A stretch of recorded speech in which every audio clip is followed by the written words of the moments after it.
The sun was high in the sky, casting a warm glow over the busy streets of Midtown.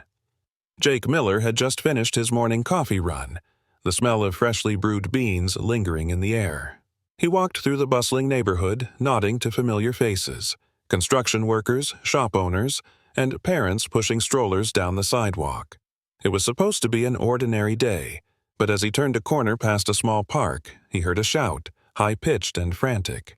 He paused, frowning, straining to hear over the chatter of the city. Then he saw them, a man in a black hoodie, tugging a young boy toward a white van parked awkwardly by the curb. The boy's small hands flailed, his face contorted with terror. The man's grip was like iron, and with every step, he pulled the boy closer to the van's open doors. Jake's mind went blank for a split second, then adrenaline surged through his veins. He dropped his coffee and sprinted across the park, weaving through startled onlookers who barely registered what was happening. "Hey, let him go!" Jake shouted, his voice cutting through the noise. The man froze, his head snapping toward Jake. In that moment of hesitation, the boy broke free, stumbling toward Jake, his face streaked with tears. Jake caught him just as the kidnapper swore under his breath, diving into the van. The engine roared to life, tires screeching as the van sped off down the road. Jake clutched the boy, breathing heavily, feeling the heat radiating from the pavement beneath his feet. He looked down, meeting the boy's wide, frightened eyes. "It's okay, kid. You're safe now," Jake said, trying to keep his voice steady. But the boy only shook his head, his grip tightening on Jake's shirt. "No, I'm not. They'll come back for me. They have my mom and dad." Jake's heart skipped a beat. He glanced around, realizing for the first time how exposed they were, how quickly the situation had spiraled into something far more dangerous than he could have imagined. "Who are they?" Jake asked, lowering his voice, trying to make sense of the fear in the boy's eyes. The boy swallowed, glancing over Jake's shoulder at the distant sound of sirens. "They know who I am. They know everything." Jake guided David through the park, away from the gathering crowd that had witnessed the struggle. Parents were ushering their children away, and a few bystanders were calling the police, but Jake knew he had to move quickly. The boy's grip on his arm was like a vice, and Jake felt a wave of protectiveness rise up in him, something he hadn't felt in years. As they reached the edge of the park, Jake spotted a small diner nestled between a laundromat and a thrift store. The sign above the door read, "Tommy's Grill," its neon letters flickering faintly in the afternoon sun. He ushered David inside, the bell above the door jangling as they entered.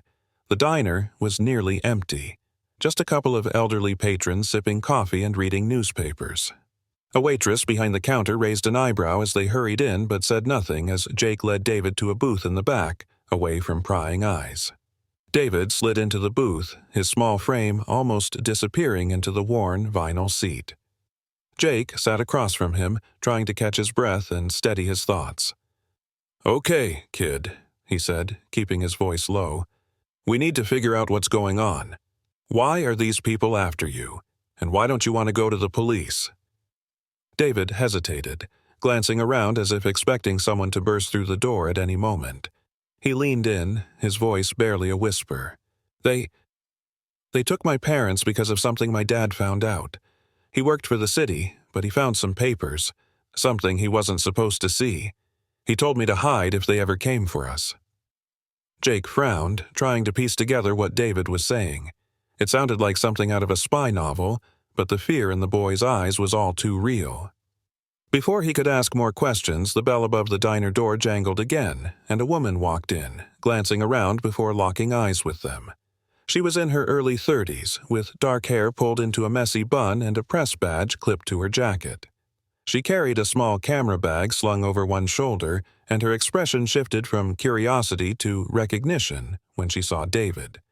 "You're the boy from the missing persons report," she said, striding over to their booth.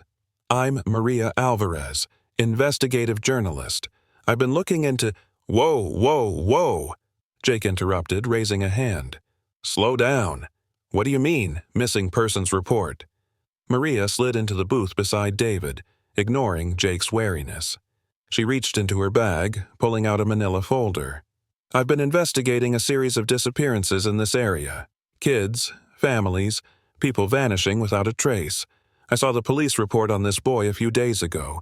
They've been looking for him, but there's something off about the whole thing." David shrank back in his seat, his face pale. "They're not looking for me to help. They want to take me back to them." Jake felt a chill run down his spine. He glanced between David and Maria, sensing that whatever they'd stumbled into was far more dangerous than he'd realized. "Look, we need answers, and fast. What do you know about these disappearances?" Maria opened the folder, revealing photos, newspaper clippings, and notes scrawled in the margins.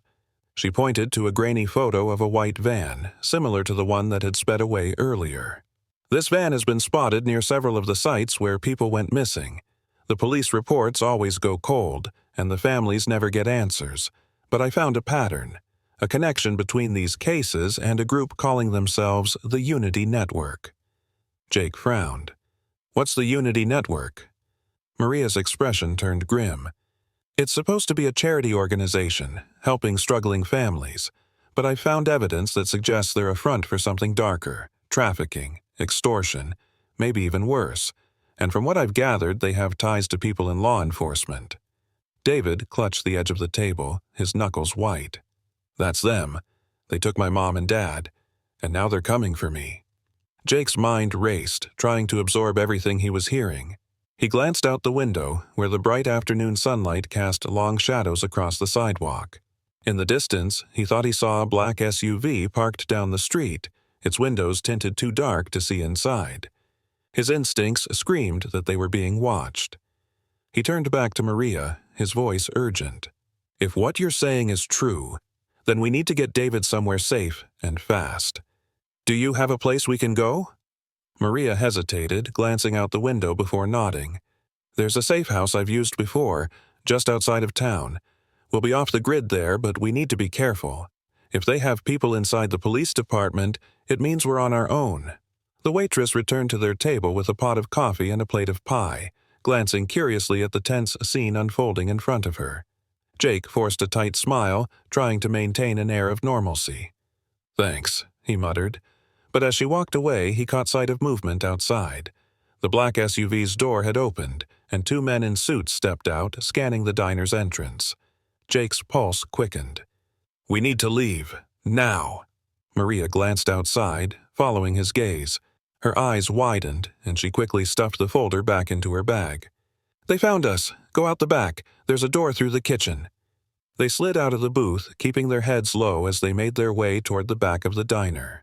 David clung to Jake's hand, his small body trembling with fear. As they passed the kitchen, the cook gave them a confused look, but Maria flashed her press badge with a hurried explanation about a private story. They burst through the back door, emerging into a narrow alley that ran behind the row of shops. Jake glanced around, spotting Maria's car parked a few feet away. They hurried over, and Maria unlocked the doors with shaking hands. "Get in! Hurry!" she urged, and they piled into the car just as the two men appeared in the alley's entrance. The engine roared to life, and Maria floored the gas pedal. The tires screeched against the asphalt as they sped down the alley, the men shouting after them. Jake twisted in his seat, watching as one of them raised a phone to his ear. "They're calling for backup," he said, his voice tight. "We've got to lose them." Maria gritted her teeth, swerving around a corner and merging onto the main road. The SUV followed, its engine roaring as it closed the distance between them. Jake clung to the door handle, his heart racing as the chase unfolded through the busy streets. "Hold on," Maria warned, veering sharply onto a side street that led out of town. The sun blazed overhead, casting harsh light on the road ahead. Traffic blurred past them as Maria weaved between cars, the black SUV relentless in its pursuit. David huddled in the back seat, his face buried in his hands. Jake reached back, giving his shoulder a reassuring squeeze. "We're going to get out of this, kid. Just hold on." Up ahead, Maria spotted a narrow dirt road cutting through a dense grove of trees. She jerked the wheel, and the car skidded onto the path, kicking up a cloud of dust. The SUV tried to follow, but as they rounded a sharp bend, Maria slammed the brakes, sending them into a hidden turnoff behind a thicket. They held their breath as the SUV sped past, missing them by inches. For a moment, the only sound was the rumble of their own engine and the pounding of their hearts. They remained hidden until the SUV's engine faded into the distance. Maria finally exhaled, leaning back against the steering wheel with a shaky laugh. That was too close. Jake looked back at David, who was still curled up in the back seat, his face pale. It's okay, David. They didn't get us. We're going to figure this out. Maria met Jake's eyes in the rearview mirror, her expression serious. We can't keep running forever. We need proof, something we can use to bring them down. Jake nodded slowly. Then let's get to that safe house and plan our next move. We're going to make sure these people pay for what they've done. The safe house was a small, run-down cabin on the outskirts of town, hidden among tall pines that cast long shadows across the clearing. As Maria's car bumped along the dirt road leading up to it, the tension in the air was palpable. David kept glancing out the window, as if expecting the black SUV to reappear at any moment, while Jake scanned the dense forest, his nerves on edge. They pulled up in front of the cabin, and Maria cut the engine. We should be safe here, at least for a little while, she said, her voice barely masking her own fear. There's no cell service, no internet. It's off the grid. Jake helped David out of the car, keeping a steady hand on the boy's shoulder. The sun was starting to dip lower in the sky, casting a golden glow through the trees. The peaceful setting was at odds with the fear that clung to them like a shadow. Inside, the cabin was sparsely furnished. A small kitchen, a living area with a faded couch, and 2 bedrooms with bare mattresses. Jake dropped his backpack on the couch and turned to Maria. We need to come up with a plan. We can't keep running like this. They'll find us sooner or later. Maria nodded, setting her bag on the table and spreading out her notes and photographs. We need to figure out exactly what they're hiding and how deep this goes. David's parents knew something, and that's why they were taken. If we can find out what that is, we might have a shot at bringing these people down. David hovered near the door, his arms wrapped tightly around himself. He hadn't spoken much since their narrow escape, but now he looked up at Jake, his voice small and trembling. What if they never find my mom and dad? What if they're gone? Jake's heart ached at the fear in the boy's voice. He knelt down, looking David in the eye. Hey, listen to me. We're going to do everything we can to find them, okay? You've been so brave, and I promise you we're not giving up. David swallowed hard, nodding, but the doubt lingered in his eyes. Maria watched them from the table, a thoughtful look crossing her face. She turned back to her notes, flipping through pages until she found a specific one. David, when you mentioned that your dad found some papers, do you remember anything about them? Any names, symbols, anything that might help us? David hesitated, furrowing his brow as he tried to remember. There was a name, he said, Langston, and he had this map with red circles on it. He said it was important, but I didn't understand. Maria's expression shifted to alarm. Langston? As in Howard Langston, the businessman who's always on the news talking about his charity work? Jake frowned, feeling a knot of dread tighten in his stomach. You think he's involved in all this? Maria nodded slowly. I've been looking into his charity organization, the Unity Network, for a while. On the surface, it's all about helping struggling families, but there are too many red flags. If David's dad found something connecting Langston to these disappearances, which might be why they went after him. Jake clenched his fists, a wave of anger washing over him. So, this guy is running a charity by day and kidnapping kids by night, and he's got the police in his pocket? Maria's jaw tightened. It's more complicated than that. If Langston is involved, he's just the tip of the iceberg. There's a whole network here. People in positions of power, people who can make evidence disappear. That's why we need solid proof. As the sun set outside, casting long shadows through the cabin windows, Maria connected her laptop to a portable power bank and began sifting through her files. Jake and David hovered nearby, their tension mirrored in the dimly lit room. I managed to hack into some of the city's public records, Maria explained, typing furiously. I've been trying to find a link between Langston's charity and some of the properties he owns around town. If I can find a location that matches what David described, a place where they might be holding people, we might have a chance. Jake paced back and forth, the floorboards creaking beneath his weight. How long will it take? Maria didn't look up from the screen. Could be hours. These databases are a mess, and I have to be careful not to leave a digital trail. David sat on the couch, staring at a photo of his parents that Maria had found in an old news article. His hands shook as he clutched the photo, his mind clearly elsewhere. Jake stopped pacing and crouched beside him. Hey, kid, what else do you remember about that night? David swallowed hard, blinking back tears. They came in the middle of the night. My mom tried to hide me, but they found us. They kept saying something about a shipment. My dad said they couldn't hide the truth forever, and then they took them away. Jake felt a chill run down his spine. He glanced over at Maria, who had paused in her work, her expression serious. A shipment. That could mean anything. It could be their way of referring to the kids they've taken, Maria said, her voice grim. Or it could be something else. But if we can figure out what that shipment is and where it's going, we might have a chance to stop it. The hours dragged on, and the cabin grew colder as night settled in. Maria continued her search while Jake kept watch, peering through the windows every few minutes. David had fallen asleep on the couch, exhaustion finally catching up with him. Just as Jake was beginning to think they might have a moment of peace, Maria's laptop pinged with a new message. Her face paled as she read the screen, and she turned the laptop around for Jake to see. It was a simple email sent from an anonymous account. We know where you are. Bring the boy, or you'll never see the truth. Jake's blood ran cold. They found us? Maria nodded, her hands shaking. I don't know how, but they know we're here. We need to move now. But before they could gather their things, the sound of a car engine rumbled in the distance, growing louder as it approached the cabin. Jake rushed to the window, spotting headlights cutting through the darkness as a car pulled up the dirt road. Get David! Jake hissed, his voice urgent. We've got to get out of the back. Maria shook David awake, whispering urgently as she helped him to his feet.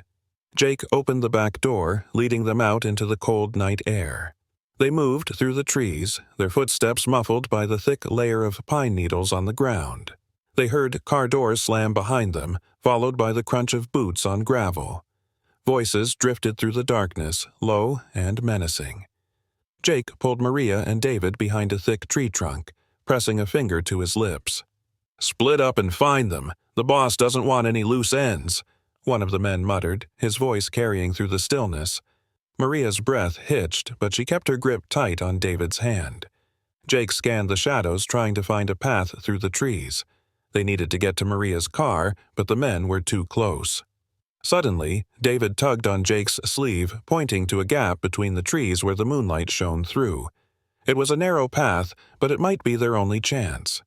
Jake nodded, signaling for Maria to follow. They moved silently, slipping through the darkness as the voices grew fainter behind them.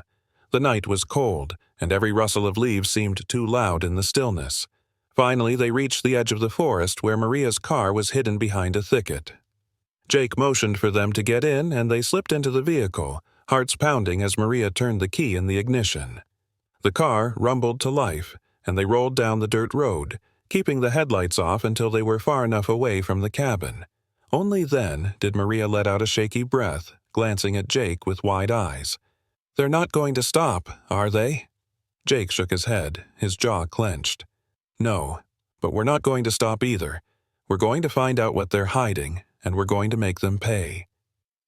As they drove through the night, Maria's laptop pinged again, a new message flashing across the screen. This time, it was coordinates, sent from the same anonymous account. Do we follow it? Maria asked, her voice uncertain. Jake considered for a moment, then nodded. It's a trap, but it might be the only way to get ahead of them. Let's see where it leads. The drive through the winding country roads was tense, the silence in the car punctuated only by the hum of the engine and the occasional rustle of wind through the trees. The sky had darkened into a deep blue, and the moonlight cast long shadows across the road. Maria clutched the steering wheel, her knuckles white, while Jake sat in the passenger seat, keeping a close watch on their surroundings. David, tucked into the back seat, clung to a worn-out stuffed animal Maria had found for him, his eyes darting anxiously between the passing trees. The coordinates they'd received pointed to a location on the outskirts of the city, far from the prying eyes of the authorities. As they approached, the dense forest began to thin out, giving way to old industrial buildings and empty lots. Maria slowed the car as they neared a chain-link fence that surrounded an abandoned warehouse. The address matched the coordinates. Jake scanned the area, noting the rusted gates and broken windows. "It's too quiet. I don't like it." Maria nodded, turning off the engine. "We need to be careful.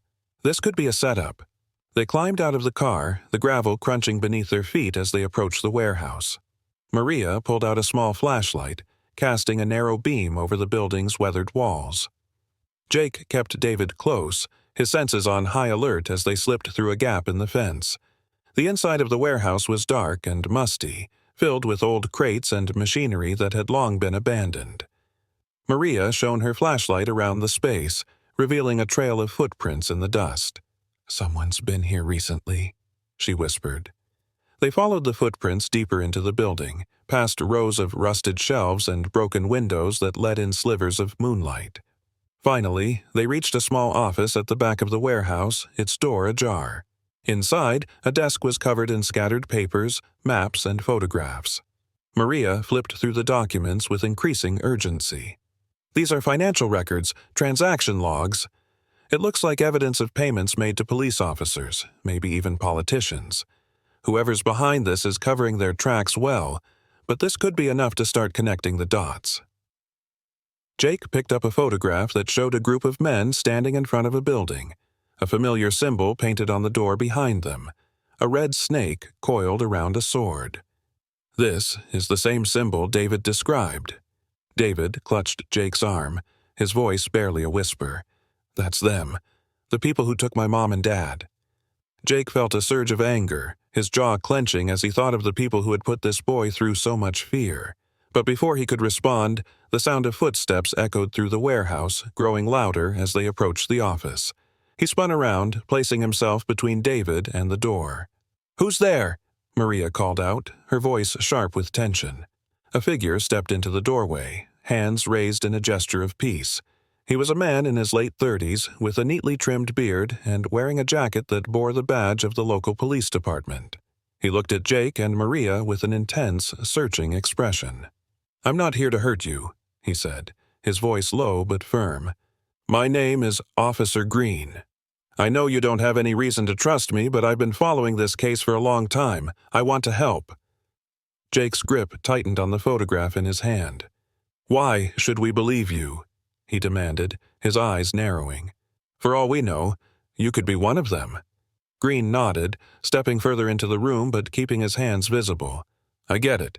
Trust is in short supply these days, but you have to believe me when I say that this corruption goes deeper than you can imagine. Langston, the Unity Network, even some of the officers I work with, they're all part of it.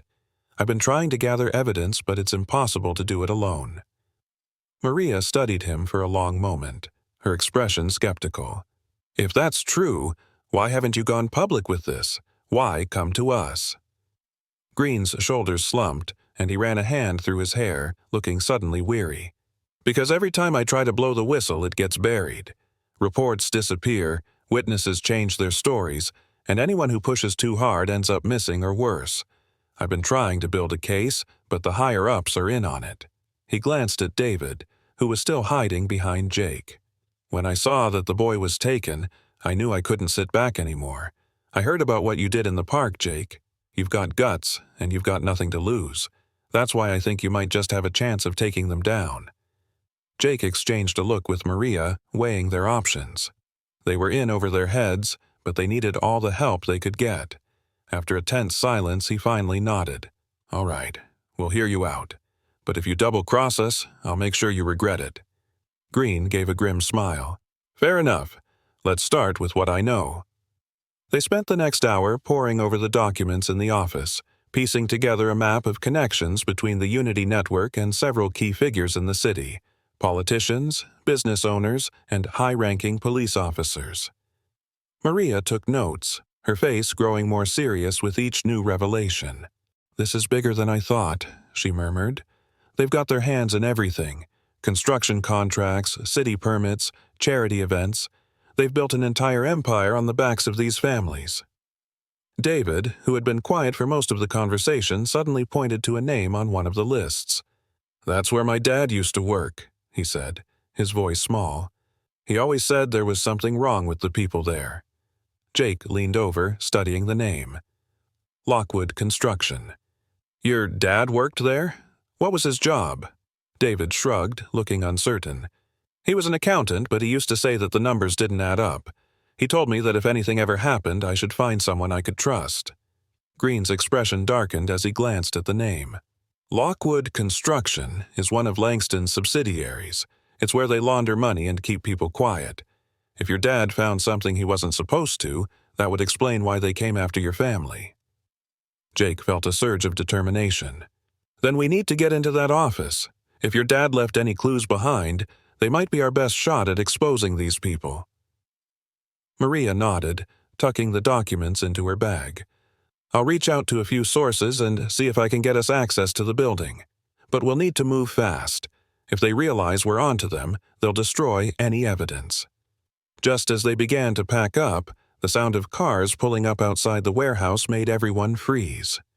Green peered out the window, his face going pale. "We've got company. Black SUVs. They must have tracked us."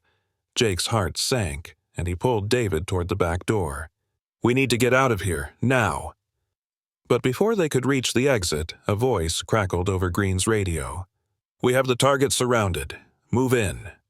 Jake turned to Green, anger and betrayal flooding through him. "You set us up!"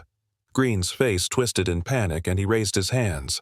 "No, I swear I didn't. They must have intercepted my signal." Maria pulled out a small handgun, aiming it at Green with a steady hand.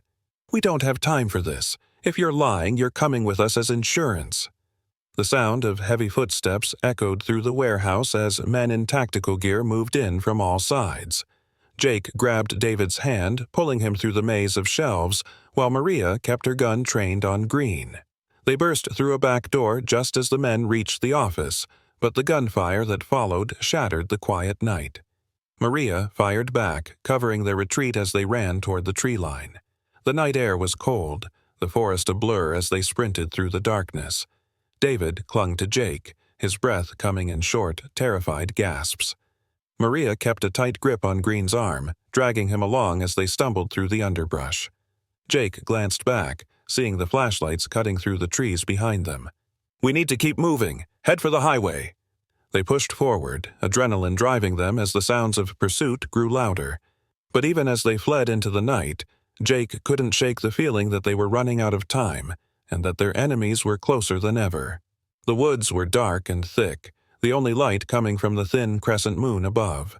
Their breaths came out in quick, frosty puffs as they trudged deeper into the forest, the sounds of pursuit fading behind them. The adrenaline from their escape still coursed through Jake's veins, but he kept his focus on David, who was struggling to keep up in the rough terrain. Maria, her gun still in hand, pushed Green forward, her distrust evident in every movement. "You're going to explain yourself as soon as we're out of here," she snapped, her voice low but seething. "And if I don't like what I hear, you're on your own." Green held up his hands, his face pale and anxious. "I swear, I didn't set you up. They've been watching me too. They must have traced my radio. I'm trying to help you." Jake glanced over at Maria, who shot him a skeptical look. He wasn't sure what to believe, but they didn't have the luxury of sorting out the truth right now. The forest around them was vast and disorienting, but he focused on leading them away from the danger, hoping to find a place where they could rest and regroup. After what felt like an eternity of stumbling through the underbrush, they came upon a small clearing by a stream. The moonlight glinted off the water, creating rippling patterns in the darkness. Jake crouched beside David, checking on him. The boy's face was streaked with dirt, but his eyes shone with a determination that surprised Jake. "You okay, kid?" Jake asked, his voice gentle. David nodded, clutching the stuffed animal he'd managed to keep hold of. "I'm scared, but I'm not going to let them win. My dad always said that the truth is the most important thing, even when it's hard." Jake felt a pang in his chest at the boy's words. He wished he could promise David that everything would be okay, but he knew better than to make promises he couldn't keep. Instead, he ruffled the boy's hair and managed a tight smile. "You're tougher than a lot of grown-ups, you know that." Maria, still holding her gun trained on Green, glanced around the clearing. "We can't stay here for long. They'll have a search team combing the woods by morning." Green lowered himself to the ground, hands still raised. "If you'd just listen to me, I might be able to help you get ahead of them. I know where they're keeping their records, where they move people when they're trying to make them disappear." Maria's eyes narrowed, but she didn't lower her gun. "Why should we trust you? You're the one who led us into that trap." Green shook his head, his voice growing desperate. "I'm not with them. If I were, I wouldn't be out here in the woods running for my life. Look, you need me. I know how they operate. I can get you into places you wouldn't even know existed." Jake studied Green, weighing his options. He still didn't trust him, but they needed all the help they could get. And if Green was lying, Jake was more than ready to deal with him. Finally, Jake nodded slowly. "All right, we'll hear you out. But if you cross us again, I won't hesitate to put you down myself." Green swallowed hard, nodding in agreement. "Fair enough. Let's just get through tonight." As the night deepened, they gathered around the small stream, trying to keep their voices low. Maria spread out the documents she'd managed to grab from the warehouse, using a flashlight with a red filter to avoid drawing attention. Jake leaned in, studying a map that Green had sketched out on a piece of scrap paper. "This is where they move their shipments," Green explained, pointing to a remote property on the edge of a large nature preserve. "It's an old hunting lodge, but they use it as a transfer point for people they want to keep hidden. If they've taken anyone else like David's parents, that's where they'll be." Maria glanced at David, who was listening intently. "And you think they're holding his parents there?" Green shrugged. "I don't know for sure, but it's a place to start. If we can get inside, we might find records, evidence that can blow this whole thing open." Jake frowned, tapping the edge of the map. "It's not going to be easy. They'll have security, probably armed. We'll need a distraction." Maria smirked, her eyes glinting in the dim light. "Good thing I'm a journalist. I know how to make a scene." She pulled out a small drone from her bag, unfolding its wings. "I use this for surveillance. If we can get close enough, I can create a diversion with the drone, draw them away from the lodge while you and Green slip inside." Jake considered the plan, then nodded. "It's risky, but it's the best shot we've got. We move at dawn, while they're still recovering from tonight's chase." David clutched his stuffed animal tighter, his small face filled with determination. "I want to help too. I know I'm just a kid, but my dad always said that standing up for what's right is the bravest thing you can do." Jake felt a lump form in his throat. He reached out, giving David's shoulder a reassuring squeeze. "You're already helping, kid, and we're going to get your parents back, I promise." Dawn broke slowly, casting a pale light over the forest as they made their way toward the hunting lodge. Maria flew the drone overhead, using it to survey the area while Jake and Green approached through the thick underbrush. David stayed hidden behind a cluster of boulders nearby, watching through a pair of binoculars that Maria had given him. The lodge came into view, a sprawling wooden building with faded paint and boarded-up windows. A few guards in dark uniforms patrolled the perimeter, their breath fogging in the cool morning air. Maria's drone buzzed overhead, its small camera capturing every detail. "Okay, I'm going to draw them to the south side," Maria whispered over the radio. "Get ready to move in." The drone swooped low, zipping past the guards with a whirring sound. One of the men shouted, pointing at the drone as it buzzed around their heads like an angry wasp. The guards chased after it, weapons raised, leaving the entrance unguarded.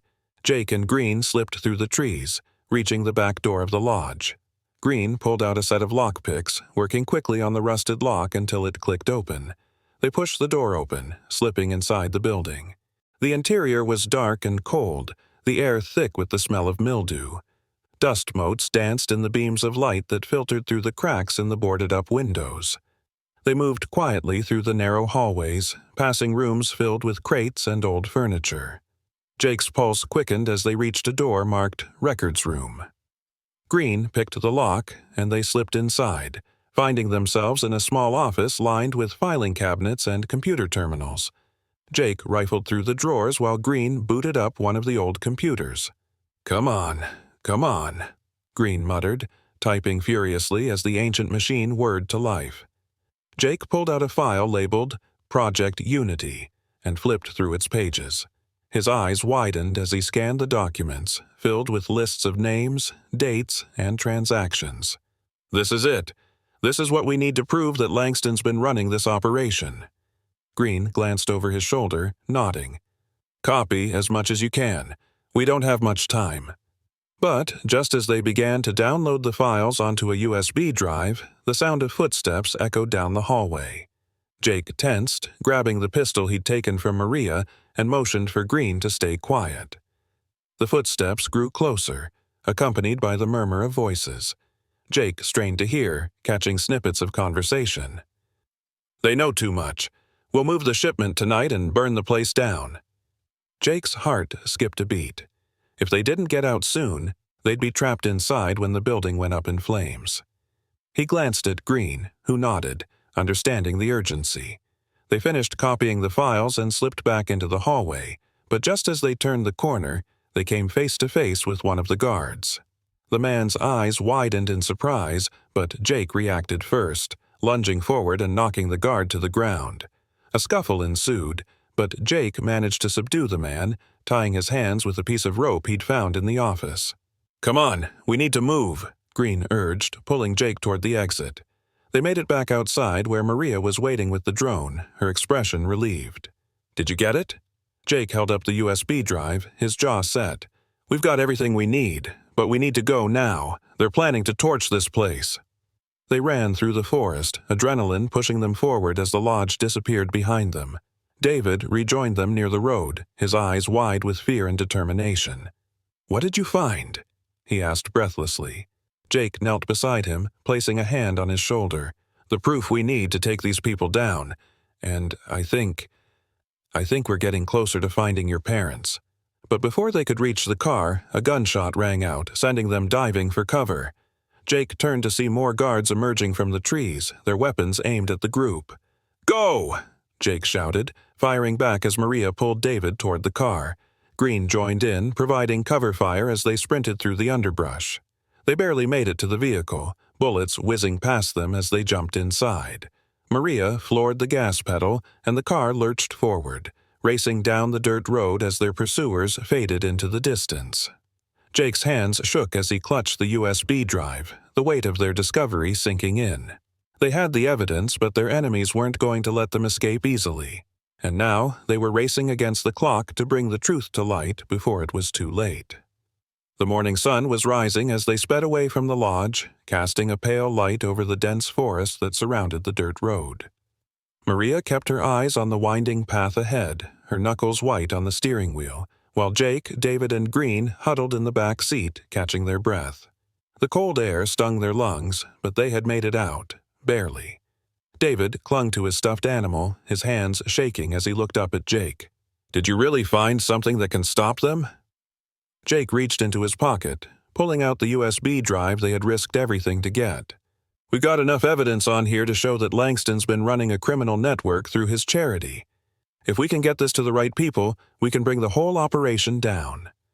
Maria nodded, her face set with determination. "I've got a few contacts at national news outlets, people who might be willing to run this story without getting scared off. But we'll need to move fast before Langston's people realize what we've got." Green, still looking shaken from the confrontation at the lodge, spoke up from the back seat. "Langston's got half the city in his pocket, including some of the police. If we try to go public with this without a plan, he'll bury it, and us, before it ever sees the light of day." Jake frowned, glancing out the window as the forest blurred past them. "So, what do you suggest?" Green hesitated, his expression troubled. "I know a place where we can lay low for a while, an old safe house that my precinct used to use before everything went south. It's out of the way, no one will think to look there. We can regroup, figure out how to get this evidence out safely." Maria exchanged a skeptical glance with Jake. They had been burned before, trusting people they shouldn't have, but they didn't have many options left. Finally, she nodded. Okay, we'll go. But if you try anything— I know, Green interrupted, his voice heavy with resignation. You don't have to remind me. The safe house was a dilapidated cabin on the outskirts of a small, nearly abandoned town, hidden behind overgrown trees and surrounded by rusting old cars. It was a place where time seemed to have stopped, forgotten by the rest of the world. They arrived just as the sun climbed higher in the sky, casting long shadows through the thick canopy. Maria parked the car behind an old shed, and they quickly unloaded their bags, scanning the area for any signs of movement. The silence was eerie, broken only by the chirping of birds and the rustling of leaves in the breeze. Inside, the cabin was dusty and cramped, but secure. Jake immediately began checking the windows and doors, making sure they were locked and that no one could sneak up on them. Maria set up her laptop on a rickety table, plugging in the USB drive and pulling up the files they'd taken from the lodge.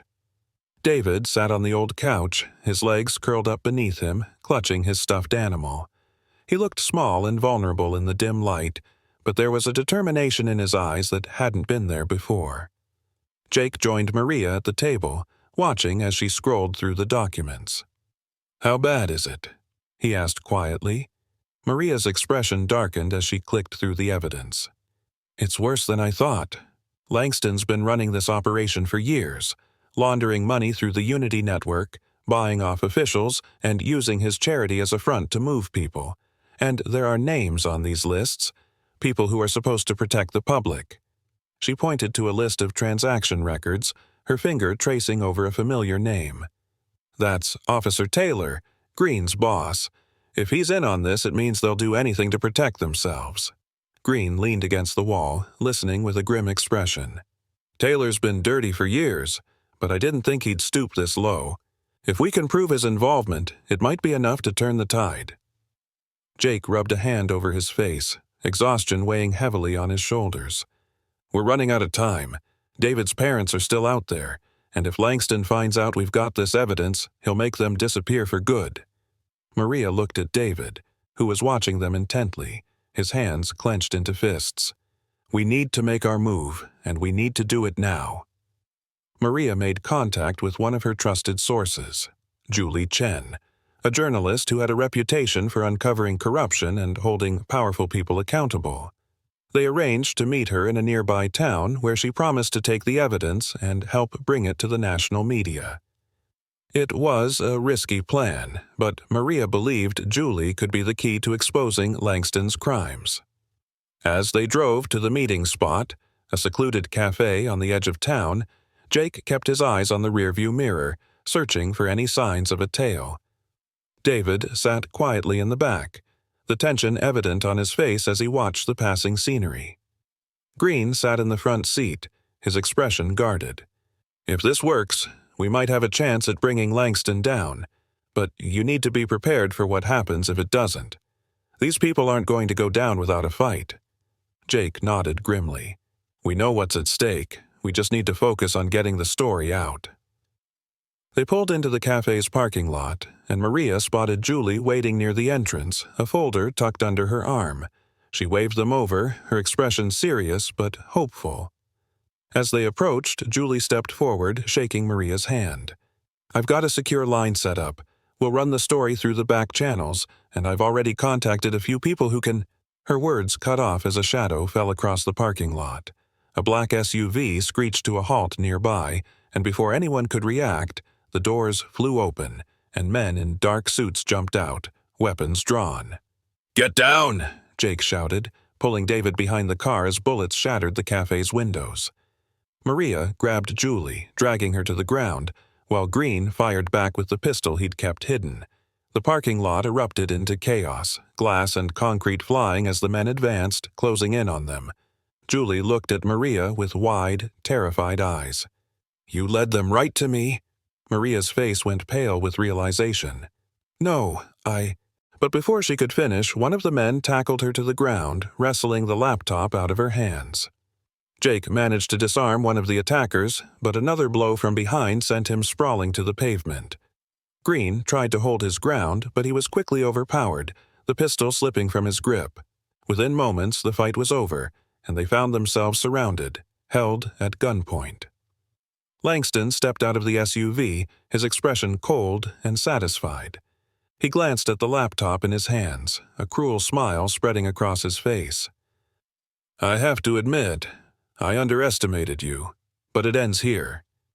Jake struggled against the man holding him, but Langston raised a hand, signaling for his men to stand down. He walked over to David, who cowered behind Jake and crouched down to look him in the eye. "You caused me a lot of trouble, kid," Langston said, his voice low and menacing. "But I'm willing to make a deal. Come with me, and I'll let your friends live. Refuse, and I'll make sure they disappear just like your parents." David's lip trembled, and he glanced at Jake, fear and uncertainty in his eyes. Jake met his gaze, feeling his heart break. He couldn't let the boy go with Langston, but he was out of options. Maria struggled to her feet, her face twisted with anger. "You're not taking him, Langston. The truth is going to come out, and people like you will pay." Langston laughed, shaking his head. "You're delusional, Maria. People like me don't pay. We make the rules." He turned back to David, reaching out a hand. "It's your choice, kid. Come with me, and they live." David's eyes filled with tears, but he shook his head, stepping back. "No, I'm not afraid of you." Langston's smile faded, and he straightened, nodding to his men. "Have it your way." But before the order could be carried out, a new voice cut through the tension. "That's enough, Langston." Everyone turned to see a group of cars pulling into the parking lot, flashing police lights reflecting off the glass. A dozen officers poured out, led by Detective Sullivan, a woman in her 40s with a no-nonsense demeanor and a stern gaze.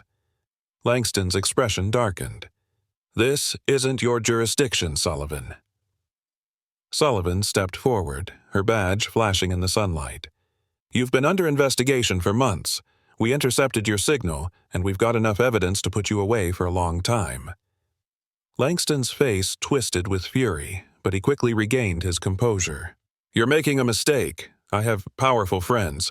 "Not anymore," Sullivan interrupted, signaling for her officers to arrest him. "Take him away." As Langston was led to a waiting police car, he cast a final, venomous look at Jake, Maria, and David. "This isn't over." As the police secured the scene and loaded the captured men into their cars, Sullivan approached the group. "You've caused a lot of trouble, but you might have just saved a lot of lives too. We're going to use this evidence to build a case, and with luck, we'll find David's parents before it's too late." David clung to Jake's side, his small body shaking with exhaustion and relief. Jake knelt beside him, placing a hand on his shoulder. "You did good, kid. Your parents would be proud." Maria watched as the police took the laptop, her expression conflicted. "We have what we need, but I have a feeling this fight isn't over." Jake nodded, glancing at the spot where Langston had disappeared into the back of a police car. "No, it's not, but it's a start." As the sun dipped lower in the sky, casting long shadows across the town, they knew that the road ahead would be long and dangerous. But for the first time there was a glimmer of hope on the horizon. That night, as they settled into a safe hotel room provided by Detective Sullivan, Jake's phone buzzed with a new message. He opened it, finding a video file with no sender. He played it, his eyes widening as grainy footage filled the screen, David's parents alive but held captive in a dark room. A distorted voice spoke over the video. "If you want them back, you'll do exactly as I say. This isn't over." Jake's stomach dropped, and he exchanged a look with Maria. The nightmare wasn't over, and their enemies had just raised the stakes. The safe house provided by Detective Sullivan was a nondescript motel on the edge of town. Its neon vacancy sign flickered in the night, casting an eerie red glow over the parking lot. Jake stood outside, leaning against the motel's rough brick wall, his mind reeling from the video he had just watched. Inside the room, Maria and Green were hunched over the laptop, playing the video file on a loop. The grainy footage was barely visible in the motel's dim light, but the sight of David's parents, bruised, weary, but alive, had given them a new sense of urgency. David sat on the bed, clutching his stuffed animal to his chest, his face pale as he watched his parents on the screen. Tears welled in his eyes, but he blinked them away, his small body stiff with determination. "They're still out there," David whispered, his voice barely audible. "We have to find them." Jake walked back inside, his heart heavy with the weight of David's words. He knelt beside the boy, offering him a reassuring squeeze on the shoulder. "We will, kid, I promise. We're going to get them back." Maria paused the video, focusing on the shadowy figure that appeared briefly in the background, a silhouette that seemed to oversee the recording. "If we can figure out where this video was shot, we might be able to pinpoint their location." Green folded his arms, his expression troubled as he studied the video. "Whoever sent this, they're still one step ahead of us, and I don't trust that they'd let us find them easily. It could be a trap." Jake clenched his fists, anger flaring inside him. "I don't care if it's a trap. If they're holding David's parents, we have to go after them." Maria looked up, meeting Jake's intense gaze. "We will. But we can't afford to make mistakes. If we rush in, they'll kill David's parents before we even get close." Green paced back and forth, his brow furrowed. "We need to look at this strategically. The room in the video, it looks like a storage facility or a basement, and the timestamp on the video matches with a time zone 2 states over. It's a long shot, but I might know a place where they could be keeping them." Jake frowned, crossing his arms over his chest. "And why should we trust your hunches, Green? You've led us into a trap before." Green's jaw clenched, and he turned to face Jake, his expression resolute. "Because I've got as much to lose as you do. My career, my life, they're both on the line. If I'm wrong, you can leave me to whatever happens. But right now, I want to get those people back as much as you do." Maria exchanged a wary glance with Jake, then sighed. "It's a risk, but it might be the only lead we have." She turned back to the screen, her fingers flying over the keyboard as she zoomed in on the shadowy figure in the video. "We need to be absolutely sure about this. There's no second chance." The next morning, they gathered in the motel room, poring over maps and planning their next move. David clutched the photograph of his parents that Maria had printed out, keeping it close as a reminder of what they were fighting for. But the tension in the room was palpable, each of them grappling with their own doubts and fears. Maria placed a hand on David's shoulder, her voice gentle. "We're going to get your parents back, David. But you need to stay strong, okay? No matter what happens, we're not giving up." David nodded, his eyes shining with determination. "I can do it. I just want my mom and dad to be safe." Jake glanced over at Green, who was studying a map of potential hideouts in the area where the video might have been shot. "You really think this warehouse could be the place?" Green shrugged, his expression guarded. "It's a lead. A lot of these places are owned by shell companies connected to Langston's associates. If they're moving their operations, it's the kind of place they'd use." Maria set down her laptop, glancing at Jake. "I've been thinking about Detective Sullivan. She showed up at the exact right moment to arrest Langston.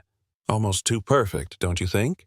Jake frowned, his gut tightening with unease. "You think she's in on it?" Maria sighed, running a hand through her hair. "I don't know. But if Langston had as many connections as we think, it's possible she's working both sides. We need to be careful about who we trust." David listened quietly, his small hands clenching around the photograph. "Does that mean we're alone again?" Jake shook his head, kneeling beside David. "No, it means we're going to be smart. We'll keep our eyes open and make sure no one blindsides us again." Armed with the coordinates Green had provided, they set out toward the abandoned warehouse. The drive took them through desolate back roads, where the trees grew tall and the sky seemed to stretch on forever. As the miles passed, the air grew colder, a sharp wind slicing through the landscape. They arrived just after dusk, parking the car a mile away and making the rest of the journey on foot. The warehouse loomed in the distance, its corrugated metal walls rusted with age. The air was heavy with tension, each step bringing them closer to the unknown.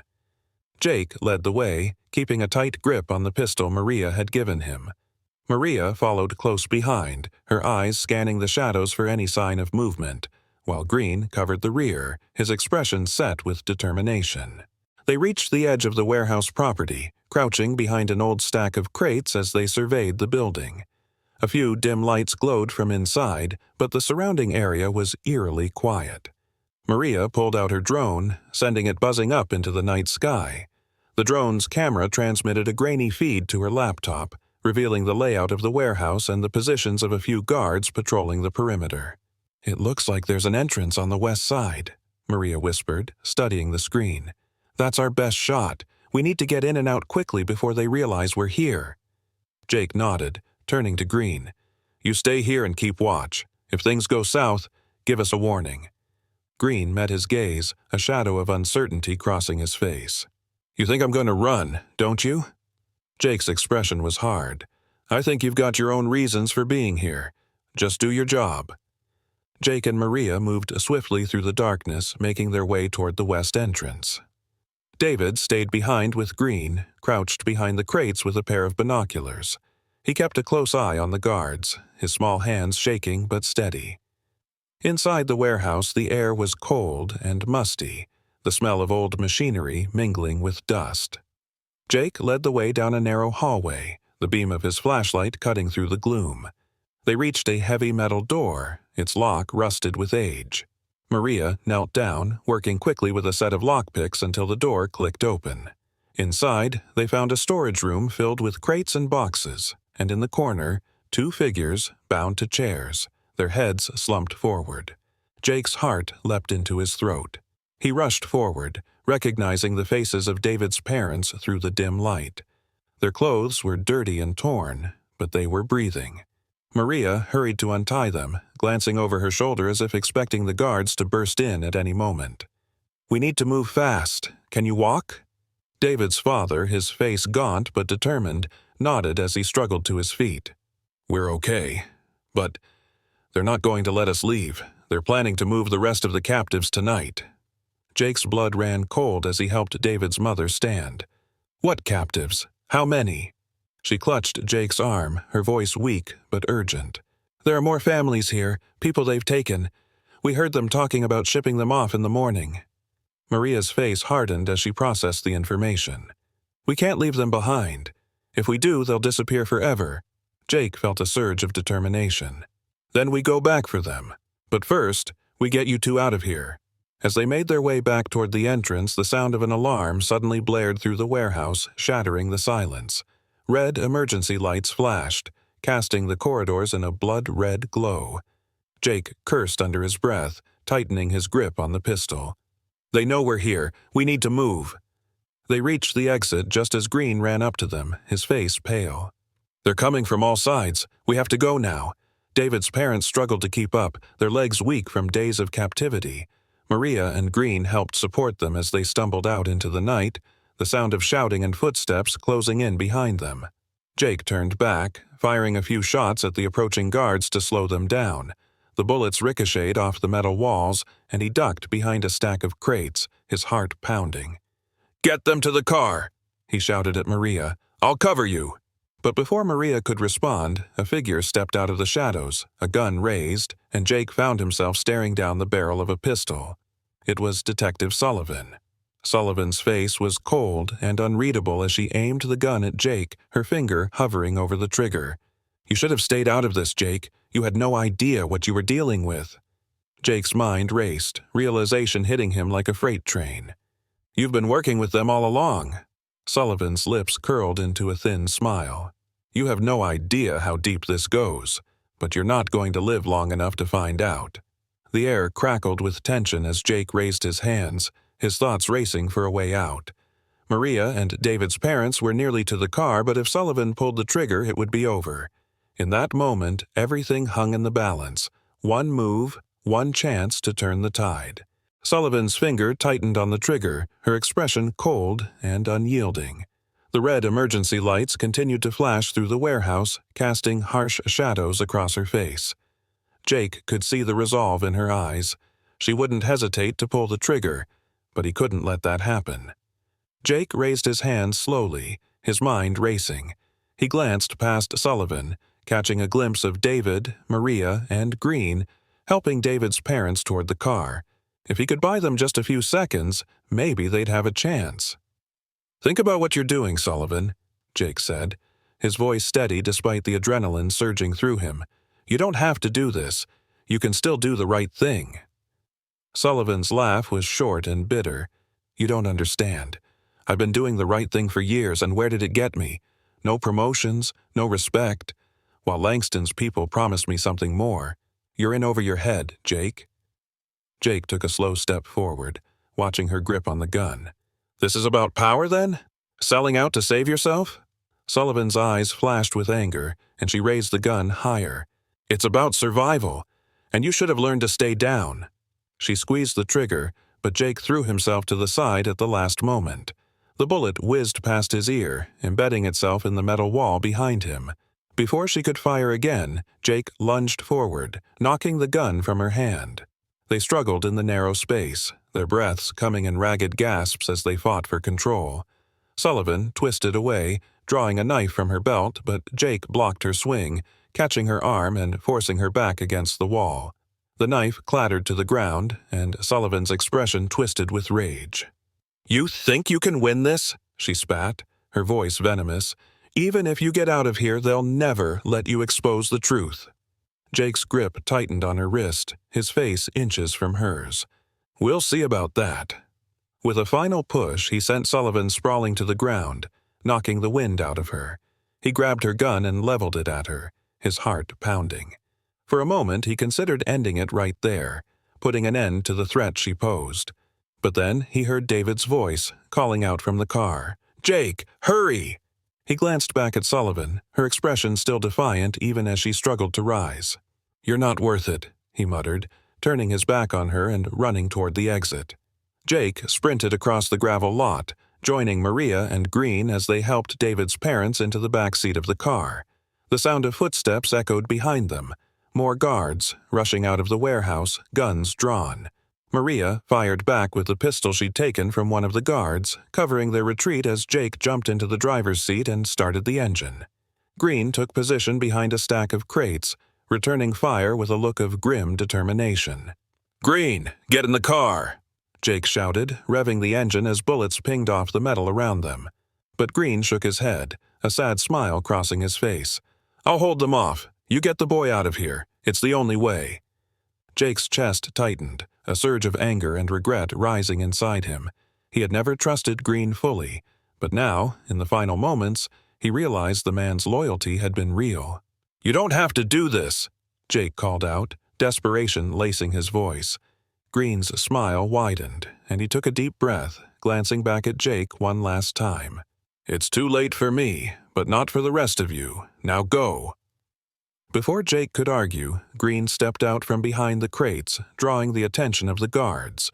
He opened fire, shouting a wordless battle cry as he charged forward, buying precious seconds for Jake and the others. "Let's go!" Maria shouted, her voice breaking with emotion as she clambered into the car. Jake slammed his foot down on the gas, the tires screeching as the car lurched forward. David clung to his mother's arm, tears streaming down his face as they sped away from the warehouse, leaving Green behind in a hail of gunfire. The car tore down the dirt road, the roar of the engine drowning out the chaos behind them. Jake gripped the steering wheel with white knuckles, glancing in the rearview mirror to see the warehouse receding into the distance. He could still hear the echoes of gunfire, but he forced himself to focus on the road ahead. Maria turned in her seat, checking on David and his parents. "Are you all okay?" David's mother nodded, tears of relief streaming down her face as she held her son close. "We're alive, thanks to you." David clutched his father's hand, his voice trembling. "Dad, I was so scared. I thought I'd never see you again." His father wrapped an arm around him, his voice thick with emotion. "You were so brave, David. We're proud of you." Maria wiped a tear from her own eye, but her face hardened as she turned back to Jake. "We can't stop now. We need to get to the media. Get this story out before they catch up to us." Jake nodded, his mind racing with plans. "There's a news station 2 hours from here. If we can make it there, we might have a chance." But even as he spoke, he could see headlights in the distance, cutting through the darkness like knives. Another black SUV roared onto the road behind them, closing the gap with terrifying speed. "They're still after us," Maria shouted, turning in her seat to fire at their pursuers. "We need to lose them." Jake pushed the car to its limits, swerving around potholes and sharp turns as the SUV gained on them. Maria fired out the window, but the bullets pinged harmlessly off the SUV's reinforced frame. "We can't outrun them like this," Jake growled, scanning the road for any chance to shake their pursuers. Suddenly, he spotted a narrow path leading into the forest, half obscured by fallen branches. It was a risky move, but it might be their only chance. "Hold on!" Jake shouted, yanking the wheel hard. The car skidded off the main road, crashing through the underbrush as they barreled down the rough path. Trees whipped past on either side, the forest closing in around them. The SUV tried to follow, but the narrow path and uneven terrain slowed it down, allowing Jake to put some distance between them. He gritted his teeth, fighting to keep the car under control as they careened down the treacherous path. For a few heart-stopping moments, it seemed like the forest would swallow them whole. But then, the path opened up into a clearing, and Jake steered the car back onto a gravel road, breathing a sigh of relief as the sound of the SUV faded behind them. "We lost them," Maria said, her voice ragged with exhaustion. "But they'll be back." Jake nodded, his face set with determination. "Let them come. We're not going to stop until the whole world knows what they've done." They drove in silence for a while, the reality of Green's sacrifice weighing heavily on them. David leaned against his mother's shoulder, drifting into a fitful sleep as the adrenaline finally wore off. Maria kept her gaze fixed on the road ahead, but tears glistened in her eyes. Jake cleared his throat, breaking the silence. "He didn't have to do that." Maria nodded, her voice barely a whisper. "He made his choice. We owe it to him to finish what we started."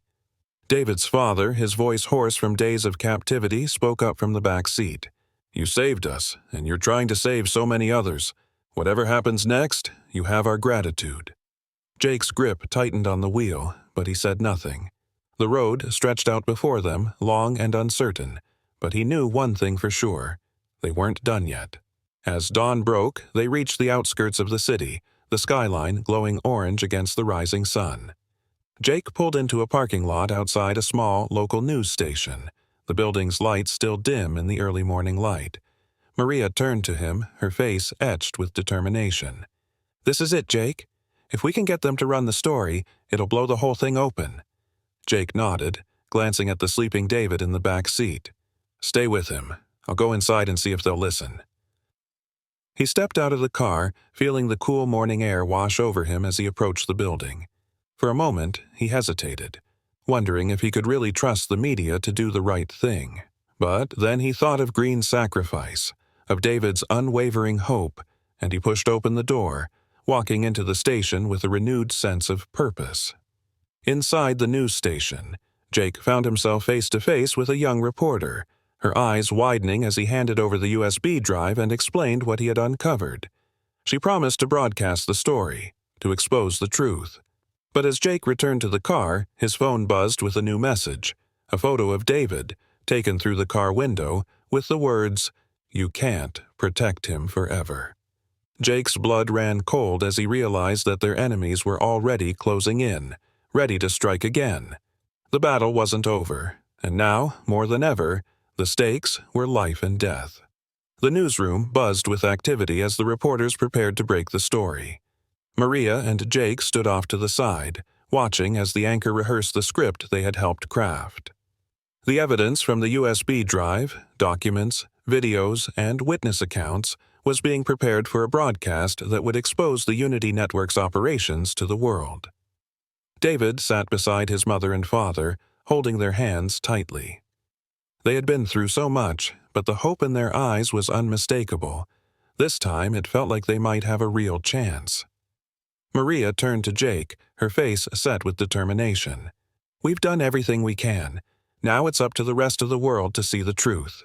Jake nodded, though his mind remained focused on the message they'd received. The photo of David through the car window, the chilling threat that came with it. He scanned the newsroom, his instincts on high alert, knowing that Langston's people might strike back at any moment. "They're not going to go down without a fight," he said, his voice low. "We need to be ready." Just as the broadcast began, the sound of shattering glass cut through the newsroom, followed by the crack of gunfire. Chaos erupted as people scrambled for cover, shouting and ducking behind desks. Jake grabbed David, pulling him to the ground as bullets tore through the air. Maria fired back at the attackers, a group of masked men storming the building with automatic weapons. Jake's heart pounded as he shielded David with his body, his mind racing. He had expected retaliation, but not this. "Get them out of here!" Jake shouted at Maria, handing her the pistol he had taken from Sullivan. "I'll cover you!" Maria nodded, pulling David and his parents toward the emergency exit as Jake rose to his feet, taking aim at the nearest attacker. He fired, driving them back as the news crew rushed to protect the anchor and keep the broadcast live. But just as he thought they might make it out, a familiar figure stepped through the shattered glass doors, holding a gun. Detective Sullivan, her face twisted with rage. "You think you've won?" she snarled, her voice carrying over the din. "You have no idea what you're dealing with. I'll burn this whole place down before I let you destroy everything we've built." Jake aimed his gun at her, his expression cold. "It's over, Sullivan. The story's out. Everyone knows." Sullivan's eyes darted to the monitors, where the broadcast was being aired live. The reporter was speaking directly to the camera, detailing the Unity Network's crimes and showing images of the evidence they had uncovered. The truth was spreading, and Sullivan knew it. She let out a bitter laugh, but there was desperation in her eyes. "You think this will change anything? People like me, we always find a way." Before she could make her next move, Maria emerged from the shadows behind her, striking her across the back of the head with the butt of her pistol. Sullivan crumpled to the floor, unconscious. Jake lowered his gun, breathing hard as the sound of sirens filled the air outside. Police cars pulled up, this time with officers who hadn't been bought off, those who had seen the broadcast and were ready to act. "It's over," Maria said, her voice trembling with relief as she looked at Jake. "We did it." Within hours, the newsroom was swarmed by police, journalists, and community members who had seen the broadcast. Langston's associates were rounded up, and Detective Sullivan was placed in handcuffs, her expression a mix of fury and defeat. David stood beside his parents, watching as the last of their enemies was taken away. Tears welled up in his eyes, but this time they were tears of relief. He turned to Jake and Maria, his voice barely a whisper. "Thank you. For everything." Jake knelt beside him, placing a hand on his shoulder. "You're a brave kid, David. You and your family deserve a fresh start." Maria smiled, though her eyes were red from unshed tears. "You've given a lot of people hope today, and you've made sure that those who were hurt won't be forgotten." David's father stepped forward, his voice thick with gratitude. "You saved our lives. We'll never forget what you did." Jake nodded, but there was a heaviness in his chest as he looked at the wreckage around them. He had seen too much to believe that all their problems would disappear, but he knew they had made a difference. A week later, the aftermath of the broadcast had rippled across the country. Langston's network had been exposed, and the Unity Network's operations were shut down. Survivors came forward with their stories, finding strength in knowing they were not alone. Jake, Maria, and David's family stood outside a small house on the edge of town, a place where David and his parents could start over. It wasn't much, but it was theirs, and it represented a chance for healing. David hugged Jake tightly, tears streaming down his face. "Are you going to leave now?" Jake swallowed hard, glancing at Maria. "We've got some work to do, kid, but we'll always be around if you need us." David's mother stepped forward, her expression filled with warmth. "You're always welcome here. You're part of our family now." Jake managed to smile, his heart swelling with a mix of emotions. He looked at Maria, who nodded, her own eyes glistening with unshed tears. "We'll keep in touch, David, and we'll make sure this story isn't forgotten." As they watched the family walk inside, Jake and Maria shared a moment of quiet reflection. They had fought hard, suffered losses, and faced impossible odds, but they had made a difference. "We've got a long road ahead of us," Maria said, her voice filled with determination. "But I think we've found something worth fighting for." Jake nodded, glancing out at the horizon where the sun was setting, casting a warm glow over the town. "Yeah, maybe we finally have." The story of the Unity Network's downfall became a symbol of hope for many, a story of resilience, of standing up against corruption, and of the power of truth. Maria's articles reached a national audience, inspiring a wave of investigations into similar networks across the country. Jake returned to his old life, but he never stopped looking out for those who needed a second chance. He visited David and his family often, helping them rebuild, teaching David how to stand up for himself and making sure they knew they had someone watching their back. Maria continued her work as an investigative journalist, exposing injustice wherever she found it. But she never forgot the story that had changed everything for her, the story of a boy named David, a man who refused to give up, and the fight to bring light to the shadows. And as the sun rose on a new day, Jake and Maria stood ready to face whatever came next, knowing that some battles are worth fighting, and some truths are worth any price. As the sun rose over the small town, casting warm light over the streets where shadows once ruled, Jake and Maria stood outside the news station, watching as David and his parents prepared to head back to their new home. The morning was crisp, filled with a sense of quiet hope that hadn't been there before. Langston's network had been exposed, and their story had reached millions. The arrests and investigations that followed were just the beginning. But Jake knew that for every victory, there was another battle waiting around the corner. David hugged him tightly, his voice muffled against Jake's jacket. "Thank you for bringing my mom and dad back." Jake felt a lump in his throat as he looked down at the boy who had shown so much bravery. "You did most of the work, kid. You never gave up, even when it seemed like all hope was gone." David's parents offered grateful smiles, and Maria gave a nod of reassurance. They had fought for this moment, against fear, against powerful enemies, and against their own doubts, and they had won. But their journey wasn't over. It had only changed shape. As Jake watched the family drive away, he turned to Maria, who had tears in her eyes. "Think we made a difference?" Maria smiled, looking out at the sunrise. "Yeah, I think we did, and I think we've got more work to do." They stood together in the morning light, knowing that the truth they had fought so hard to reveal would echo far beyond the events of the past weeks. And in that moment, they knew they had become something more than just survivors. They had become fighters for those who couldn't fight for themselves. The story of Jake, Maria, David, and his family reminds us that the fight for truth and justice is never truly over. It takes courage, resilience, and the belief that even a single voice can make a difference. If their journey has moved you, there are ways you can help carry their message forward. Share this story with others. Let them know that standing up for what is right is always worth the risk. Follow us for more stories of hope and resilience, and hit the notification bell so you never miss a moment of inspiration. Together, we can keep shining a light on the truth, exposing injustice wherever it hides. Because when we stand together, even the darkest shadows don't stand a chance. Let's make sure their story is just the beginning of a movement that brings hope to all those who need it most.